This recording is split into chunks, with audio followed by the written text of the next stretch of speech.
Every time we get a new Steven Spielberg movie scored by John Williams, we naturally expect something iconic. We might look forward to the adventurous fanfare of Indiana Jones or the emotional wonder of E.T. So when I saw Disclosure Day, the music actually caught me off guard. During that first watch, the score almost felt understated, more so than I would have expected from a movie about aliens. It wasn't until I went back and listened to the full soundtrack on its own that I really started to appreciate what Williams was doing. Let's check out this track.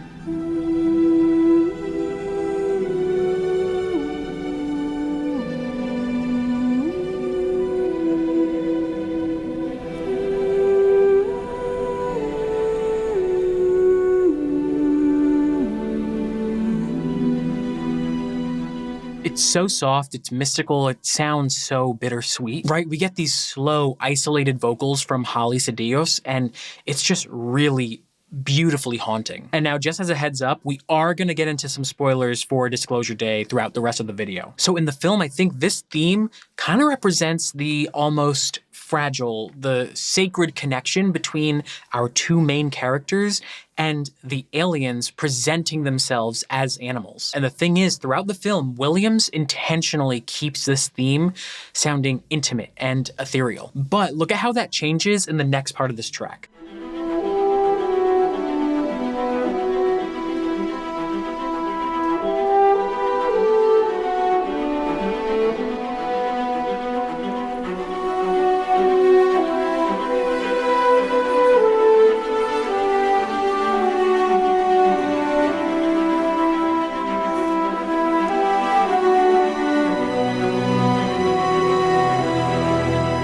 Suddenly, the orchestra starts to take over with the ostinatos. We have the solo French horn on our melody. And if you noticed, the tempo really started to lock in, so it feels more grounded. The theme feels a bit more structured. And the reason is that I think this track, the reprise, is just for the end credits. So normally a composer might combine different themes and material from across the film and create a concert suite of it. So for example, here Williams takes his scattered motifs from Disclosure Day and presents them in a way that is fully realized. It feels way more polished. But in the actual film, we never really hear this or any other major theme really brought to the forefront like this, right? So transitioning from that floating ethereal voice carrying the theme to the more structured tempo of the French horn makes it feel entirely different than it did in the actual movie. If we take a look at the track Memory, we get another example of how fragmented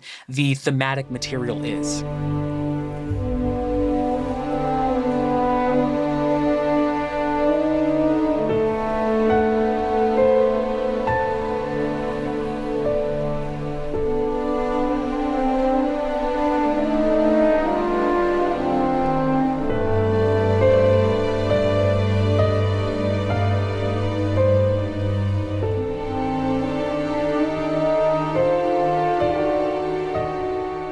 It is incredibly intimate. It's built around the solo horn, the piano as like a response, and some soft strings to provide support. It really has this eerie feel to it with the chromatic, non-diatonic call and response between the horn and the piano. I think this theme best represents the main character's forgotten, fractured memories of their childhood alien abduction. So instead of a sweeping theme with a clear A section and a contrasting B section, Williams really kind of gives us just smaller, tiny fragments of the main motif. Now, if you've ever struggled sketching out these kinds of motifs, thematic ideas, like you're just staring at a blank page, then you should definitely check out my Film Composer's Recipe Book. It's pretty much a collection of simple, actionable templates to help you better understand the key musical ingredients of different genres, different styles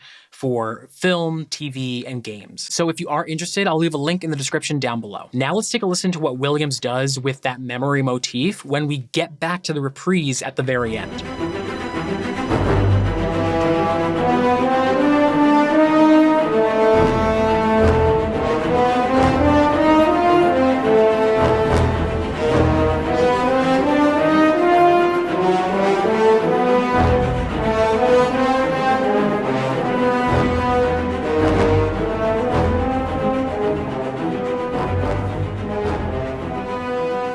Right, this is a much more realized variation of that original memory motif. We move from the solo horn now to this more bold horn ensemble. It feels way more dramatic, a bit more grand, right? We're kind of in this E minor, and like the melody really circles around that B, the 5 of the E.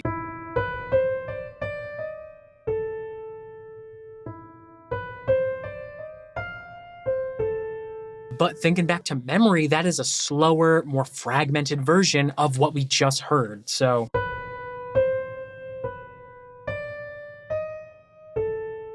but then listen to how Williams passes the melody over to the strings.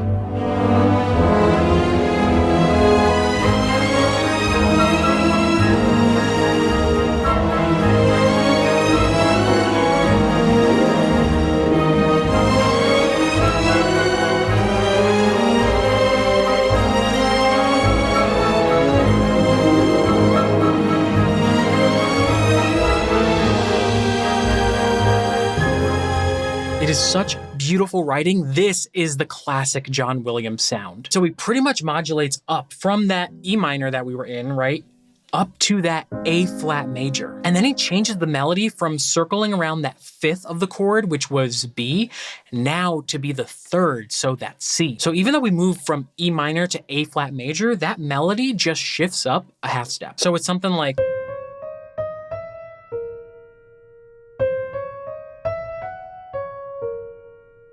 right? Something along those lines. And it just makes the shift to those strings feel lush and majestic, but he's still using that same melody, right? It's still using the chromatic, those non-diatonic notes. And so that gives the melody a lot more tension. It is very, very John Williams. And it's this kind of thing that makes me realize and appreciate how lucky we are that at 94 years old, John Williams can still write this detailed, nuanced music. This is Williams and Spielberg's 30th collaboration together over the span of 50 plus years. It started back with Sugarland Express and then Jaws and then Close Encounters. And as a composer, as a fan, seeing Williams today can be hard, right? He really doesn't do public press interviews that much. And when we do see clips of him, he's usually like conducting from a wheelchair. Realistically, we know that our time with him is limited, and this very well could be his final score. And the thing is, I actually went into planning this video ready to talk about